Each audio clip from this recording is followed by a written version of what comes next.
So, eto na nga. TikTok ni ate girl na nagpatulfo dahil inayawan sa kasal ng sundalong kasintahan niya lumabas na. Sa mga makikita mong video ay magugulat at matataranta ka. Hindi mo alam kung ano ang gagawin mo kung gusto mong yakapin sa leeg si ate girl o ipasadyos mo na lang ang kapalaran niya. July 9, 2020, pinatulfo si PF si Kanlog ni ate girl, diba? Sabi niya stress daw siya dahil sa pag-atras ni PF si Kanlog sa kasal, diba? Sabi niya dahil daw sa stress kaya nalaglag ang bata sa sinapupunan niya, diba? July 29, 2020, nasawi si PF si Kanlog sa bakbakan, diba? 20 days pagkatapos tawaging duwag ni Rapi Tulfo. O eto muna, panghimagas lang muna na video. May 10, 2020, 2 buwan bago lumabas si ate girl sa Tulfo. Marami na pala ang galit sa kanya. Kasi di ba nga, sinampahan niya ng kaso si PF si Kanlog kaya nga lang na-dismiss. Panoorin natin ang video at ikaw na ang humusga kung ito ba ang stress na hiniwan sa ere at nakunan. Sa mga may galit po sa akin dyan, kaya mo yan. Sige lang, magalit ka lang. Itado mo, huwag ka ma-stroke ka. Kakalitin mo kita lalo. O diba, mukha namang blooming sa ate girl, diba? Pero wag tayong mang-judge. Baka naman filter lang yan at nagkukunwari lang si ate girl na hindi siya apektado, diba?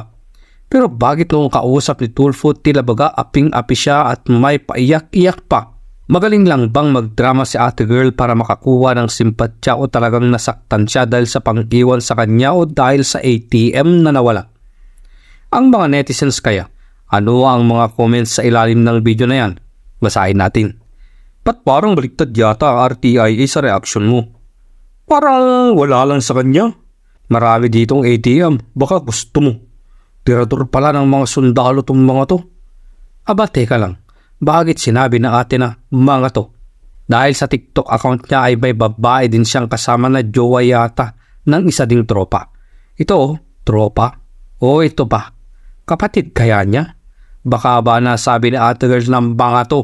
Tirador nga ba sila ng mga sundalo? Ano sa tingin nyo? At ito pa, i-playtin natin ito pero hinga ng malalim at kalmahan mo ang sarili mo. Bago pala yan, sa mga hindi pa nakaka-follow sa ating Facebook page, puntahan na at mag-follow dahil doon natin ipopost ang mga katangahan ng mga Tulfonatics at mga vlogger ni Tulfo na mga bobo at sinungaling. O eto na, kapit na sa kinauupuan mo at baka mahulog ka. Hi sa ex ko, kamusta ka naman? Musta kayo ng bago mong mukhang alamang? Sabi mo noon, hindi mo ko iiwan ay mali. Ako lang pala iyon dinagdagan. Ang kapal ng kalyo mo, kalyo sa muka. Tingin mo ang gwapo mo, mahiya-hiya ka nga. Pero kahit ganyan ka, tinanggap kita nun. Nasa kama ka na nga, humiga pa sa karton. Sa mga lalaki dyang lakas loob mang iwan, di nyo matiis. Tuyuin kasintahan pero hiningan nyo, tinitiis niyan ang kapal ng tinga nyo. Kayo pa mangiiwan, hindi kasi ako bumabase sa itsura. Pero yung ugali mo pala'y isang basura. Nagkamali ako dun sa puntong minahal kita. Gusto ko lang malaman mo mahal na sa'yo lang naman nagkaganto. Pero bakit puso'y dinurog mo lahat? O diba? Halata namang hindi stress si ate bago pa siya sumalang sa programa ni Rapi Tulfo. Silip ulit tayo sa mga comments sa ilalim ng video. Nakakatulog ka kaya ng maayos ngayon sa binigay mong problema sa taong ayaw naman sa'yo? Papa Hunter, ATM pa more ma'am, dami mong jowa, mga tropa pa.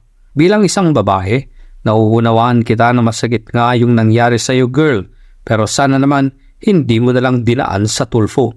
ATM. Hanap ka na lang ng fam girl, yung mayaman, wag sundalo, kakahiya ka. Sundalo din jowa ko girl, pero di ako nabimera. Kawawa ka naman, hindi sa'yo napunta ang ATM ni ex.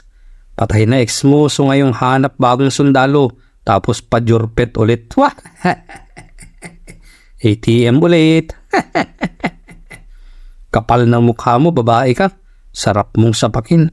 May paiyak-iyak ka pa sa TV, animal ka. O siya, dagdagan pa natin ang inis mo sa babaeng ito. Ito pa ang ilan sa mga video.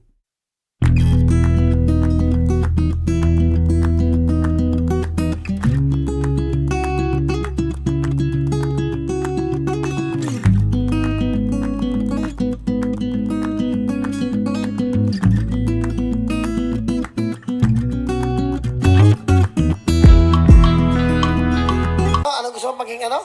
Maging nanay. Bakit mo gusto maging nanay? Kasi naglalaba yung nanay. Tama, naglalaba ang nanay. Gusto mo maglaba? Opo, Ano pa ginagawa ng nanay? naguhugas. Ng plato, mga kinakainan. Ano pa? Opo, nagtotong it. Alam mo, pag nalaman ko na gusto mo ko, lalayo na ako. Lalayo na ako sa iba. Ako'y tinamaan, puso'y tinamaan.